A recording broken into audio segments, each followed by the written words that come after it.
Hello there, everybody. My name is Alex. I am the drummer and main songwriter for the band Lunar. We have a new record coming out called Tempora Mutantur. Comes out January 31st, just in a few days from when I'm filming this. I have this lovely list of questions here from the fine folks at metalrules.com that I'm going to answer for you now. So let's see what we got. First question. What drives you as an artist to create music? Diving right into it. Okay. Well, let's see. My squeaky chair, sorry. I've always been inspired to create music, I think, since day one. It's just always what I've wanted to do. What inspires me these days, I feel like it's, lyrically, thematically, often what's going on in my own personal life. Certain things that I might be dealing with, physical health, mental health, world issues that are going on, fatherhood for me. A big one for this record that's coming out is just the passing of time, our perception of it, how we all deal with it different, how we perceive it differently, coping mechanisms, things like that. So that drives a lot of it's the negative stuff in life that I try and use the music as a positive outlet, Yeah. Next question. Where does the band's name come from? I wish there was a good story to this one, but it's pretty boring. It was a conversation between myself and the founding member, Ryan Erwin, when we were first getting the band started. Obviously needed to come up with a name, and we were talking about, okay, well, it needs something like, let's talk about one of our favorite bands, which is Opeth, and where did their name come from? And I had read something that their name was supposed to be the name of a fictional city on the moon. And so we said, oh, the moon, that's cool, something to do with the moon. How about Lunar? There you go. That was it. And that was the thought process behind it. Tell us about your album, the new upcoming album. Well, I kind of already have in the previous question. The album's called Tempora Mutantur, comes out in a few days, January 31st. As I was saying, deals with the passing of time. The phrase, the album title, is Latin for the passage of time. And so it goes through a lot of the different ways that, like I said, that we perceive time, that we deal with time, coping mechanisms, substance abuse, things like that, and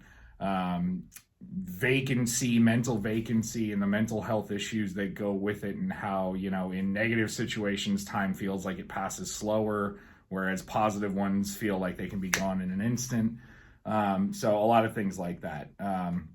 Musically, the album's got all the, proggy goodness that you're used to if you've listened to any past Lunar albums. There's soft parts, there's heavy parts, there's lots of fun guests on this record. There's some different instruments that we haven't really explored before. The opening track right off the bat hits you with a bunch of horns, and so I think and hope people will enjoy it.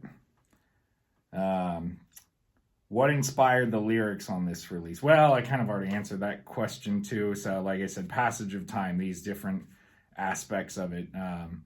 And dealing with it, like I said, the examples of it being, like how negative situations where time feels like it moves slower, something that you just want to be over, and it feels like every second takes an hour. Things like that. How we can deal with time in the ways that we cope, the ways that as time passes, our memories change of things. When we lose loved ones, we forget them, we forget good times with them, how good memories can kind of slip away but bad ones linger, things like that. All stuff that I personally have dealt with quite a bit in recent years, and so it's just something that resonated with me. What's the story behind the album cover artwork? So the album cover was done by my father again, Ed Bosson. And this one, he didn't do the cover specifically for the album. This was a painting he had, a variation of it was a painting that he had already done that was hanging in my house that I've always enjoyed. So if you buy the CD or if you look at the singles online, there are songs that kind of have the different seasons in the names. There's Fall Back into Old Habits, Weakening Winter Touch, Spring in My Step, Summer to Forget, all of that. And so the cover that we used for the autumn picture, the Fall Back into Old Habits, was the painting that's been hanging in my house forever. And I always loved it and wanted to do something with it. So using that as the guide for that, and then having this passing of time, different seasons, the same place that looks differently as time passes. My dad did 3 separate paintings of the same image depicting how it looks in winter, in spring, in summer, and we use those for those corresponding singles. So the winter one was the one I ended up using as the album's cover. And if you buy the CD, you can look on the back where the track listing is, and the original one, the fall one, is used as the back cover, and you'll see the spring and summer ones on the inside too. Are there any new albums that have caught your ears? Yes. I think it will come as no surprise to anybody that knows me or listens to the band that I obviously have been obsessed with the latest release from Opeth, The Last Will and Testament. Absolutely fantastic. I am one that has loved every era of what that band has done, but I'm also was very excited to hear the death metal aspects come back to that band. But really, it's a wonderful culmination of everything that band has done. So that one, Friend of a Phantom, the newest release from Vola, really loving that record.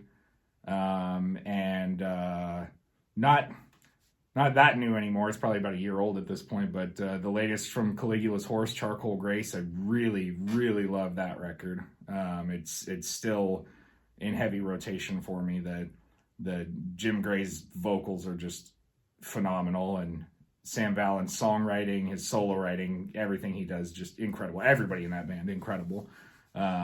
Very fortunate Sam Vallin from Caligula's Horse did a guest solo for us on this upcoming record as well. And yeah, I'm just such a huge fan of his. So really, really honored that he would do that. Let's see. Next question. Tell us a little bit about your local music scene. Well, I don't get out much to the local music scene, so I don't know how much I can tell. I live in Northern California near Sacramento, so I mean, there's a lot going on. There's plenty of bars and clubs. There's lots of shows that come through. I know there's lots of musicians in this area. Not too long ago, I was at a bar with a jazz open jam night that was really fun. For metal, we're lucky here that a lot of the big name tours do come through. So it's definitely there's a great scene here. And lots of musicians that I've met in the area as well, and that are always constantly doing things. And sometimes the things that they're doing, of the people I know around here, are more the national and international acts, but I know there's a lot of musicians in this area, and it's great. What are the future plans for the band? Well, let's see. Album release, obviously, promoting that. Looking forward to what people have to say about it. In April, we are finally making our live debut as a band. We'll be playing at the Hyperspace Metal Festival in Vancouver. Really looking forward to that. Very excited that after 10 plus years, we finally are able to bring this band to the stage. And for the future, I hope that one won't be the only one. It's difficult with this project. We always kind of viewed it as a studio project. But as time has gone on and we've evolved and there's been more and more material and the fan base has grown, we've definitely wanted to bring it to the stage. And it's just a matter of making it feasible with members all spread out everywhere and making it so that we can actually do it. And so that time has come that we're making that happen. So really excited about that, and hope that there will be maybe a few more festival appearances as well in the near future. And then aside from that, we'll just keep going, keep writing, keep releasing. I'm already working on the demos for album number 5 because I just can't sit still. Once I finish one, I just go right to the next one, so that's already in the works. And let's see. Next question. Last question, it looks like. Tell us, why does metal rule? And if you think it doesn't, then why are you playing in a metal band? Lovely. Let's see. Why does metal rule? Well, it's healthy, I feel. I feel that metalheads generally are some of the healthiest people. We have the best outlet. As I was saying with like the writing of the material, for me personally, it's an outlet for the negative things. You can't escape those negative things, and we have to find ways to make it better, to get it out of us. And I feel like metal is that for a lot of people, so that we are not actually doing terrible things in the world, getting all that negativity out of our body.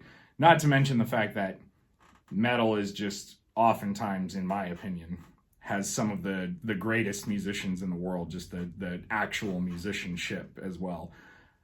And that definitely goes even more for me personally for progressive metal, because then you can incorporate all these different influences and genres while still keeping the heart of metal at the core of the music, you know. Keeps it even more interesting. So yeah, that's my answer. That's why metal rules. Yeah, that's it. That was the last question. Thank you to Metal Rules for having me to do this interview. Thank you to everybody that watches. Thank you to everybody that listens to Lunar, that picks up the new record. I hope you enjoy it. Thanks a lot.